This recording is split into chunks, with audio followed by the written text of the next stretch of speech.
나는 계산 단계를 하나하나 거치지 않고 머릿속으로 문제의 특정한 물리적 예를 생각한다. 사물의 성질에 관한 직감과 경험을 사용한다. 구체적인 예가 없으면 그들의 연구를 이해하거나 토론할 수 없는데 대부분 그들은 구체적인 예를 들지 못한다. 구체적인 예를 드는 몇몇 사람들만이 문제에 접근하는 단순한 방법을 찾을 수 있다. 언어는 감정을 전달하고 생각을 공유하며 생생한 표현을 하며 마음속 깊은 곳의 생각을 주고받는 의사소통의 도구이다.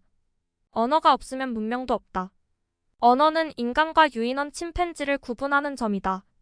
언어는 단순한 표상 이상의 비약이다. 언어는 단어 문장의 추상적 표상을 과거에 경험한 상황과 의문에 적용하고 미래에 적용한다. 인간 언어의 발달은 성대 진화, 둥근 혀, 길어진 목, 낮아진 후두의 발전이 10만 년 전부터 본격화돼 뇌가 발달하게 된다.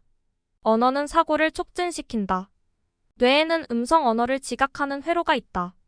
6개월 된 아이는 옹알이를 하면서 남자, 여자, 어린아이가 내는 같은 말소리 사이의 유사성을 인지한다. 자연의 옹알이와 어른들의 말소리 사이의 유사성을 인지한다. 언어의 진화가 현대 인류 진화의 열쇠이다. 성대가 변하더라도 이를 구동할 수 있는 뇌가 없으면 쓸모가 없다. 뇌가 발달하게 된다. 인간의 기도는 말하는 데는 매우 유용하지만 다른 데는 거의 쓸모가 없다. 보다 효율적이고 지능적인 말은 그 자체로 보상을 가져온다. 명확한 의사소통이 가능하고 미묘한 의미가 출현된다.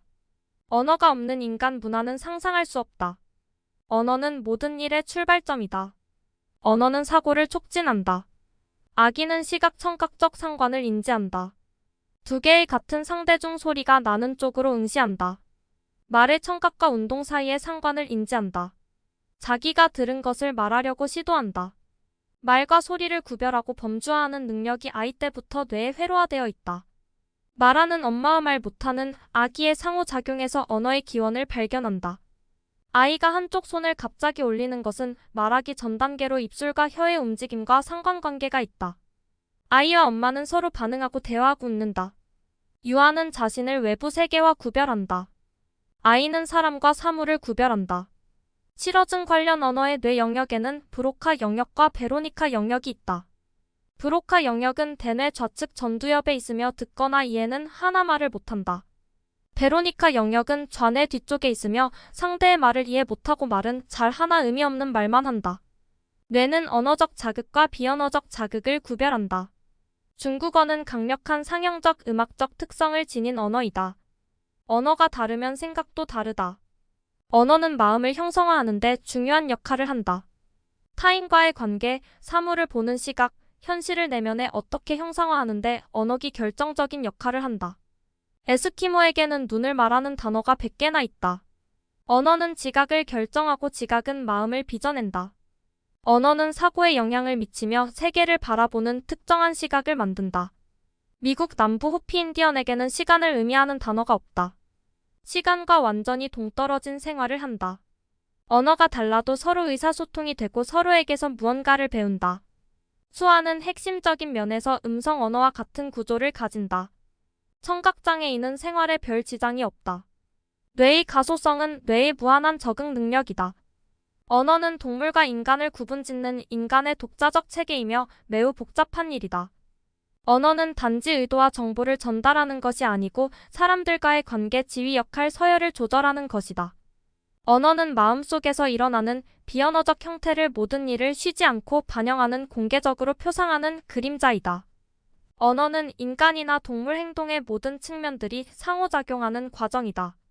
더 많은 언어를 알게 되면 더 다양한 방식으로 사물을 보게 된다. 언어는 외부의 것들을 분류하고 범주화하는 환경에 대한 대응 기제이다.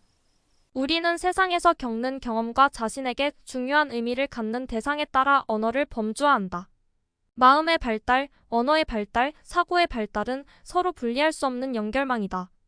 마음은 거대하고 복잡한 캐비넷이다.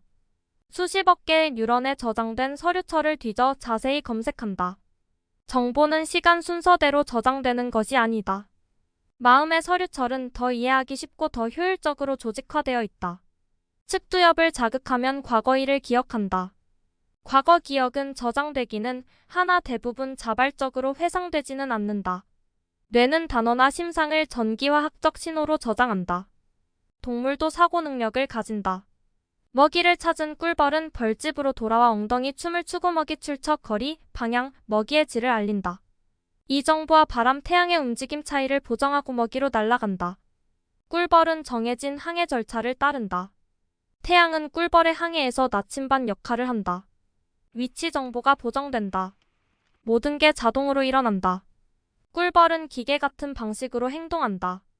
벌의 사고는 자극의 인식과 자극의 단순 처리일 뿐이다. 벌의 의사교환 체계를 볼 때 뚜렷한 사고의 흔적이 있다. 꿀벌의 지능은 집단 지능이다. 정보를 혼자서는 처리 못하고 정보를 같이 모으고 같이 나눈다. 인간의 마음은 꿀벌 군체와 같다. 뇌세포에는 지휘자가 없다. 각각 독립적이다. 경험을 감독, 통합, 해석하는 과정은 독립적이고 병렬적이다. 긴 꼬리 원숭이 베르베트 원숭이는 경고 신호를 발행한다. 그 소리에 따라 하늘 땅의 천적에게 각각 다르게 대응한다. 동물도 고통을 느끼고 따뜻하고 편안한 것을 좋아한다. 인간이 동물과 다른 것은 자기인식이다. 이게 언어 때문인지 고차원적인지 능력 때문인지? 인간은 타인의 행동과 언어를 보고 그들도 나와 비슷할 것이리고 유추한다. 뇌는 수직적 전문화 조직화된 모듈이다. 전자기파 입력인 시각 정보는 다른 모듈과는 상호 의사 교환을 안 한다. 각기 다른 모듈들이 서로 독립적으로 작용한다. 서로 영향을 안 준다. 고차원적 사고인 자기인식, 기억, 논리적 추론은 뇌의 영역 간 정보 교환이 이루어진다. 뇌의 가소성은 기능 상실, 손상된 뇌의 다른 영역이 그 기능을 떠맡아 회복한다. 뇌는 생각을 만들어내는 영원히 멈추지 않고 운동하는 기계이다. 동물과 달리 인간은 사고에 대한 해석을 추구한다. 보는 것, 가진 것, 의미에 대해 해석한다.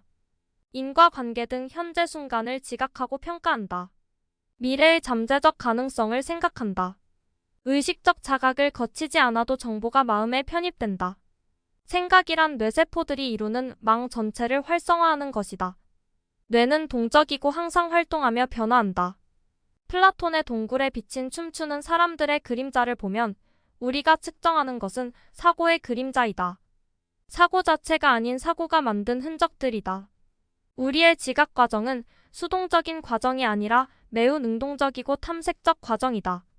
마음속에 어떤 생각이 들면 눈과 귀로 환경을 탐색한다. 정보가 어디에 있나 스스로 찾고 정보와 머릿속 모형을 비교하고 행동한다. 기대와 경험에 따라 정신적 행동이 순간적으로 변한다. 기대와 실질 사이에는 일종의 상호작용 타협이 있다. 자신의 심적 모형을 통해서 세계를 해석한다. 뇌 또는 마음속에 현실을 창조한다. 볼 것이라고 기대하는 것을 보고 들을 것이라고 기대하는 것을 듣는다. 뇌는 자신의 활동을 스스로 조절한다. 전두엽의 손상은 자율성 상실과 환경 의존증을 낳는다. 인간을 다른 동물과 구별짓는 것은 미래를 설계하는 능력이고 이 능력은 전두엽에 있다.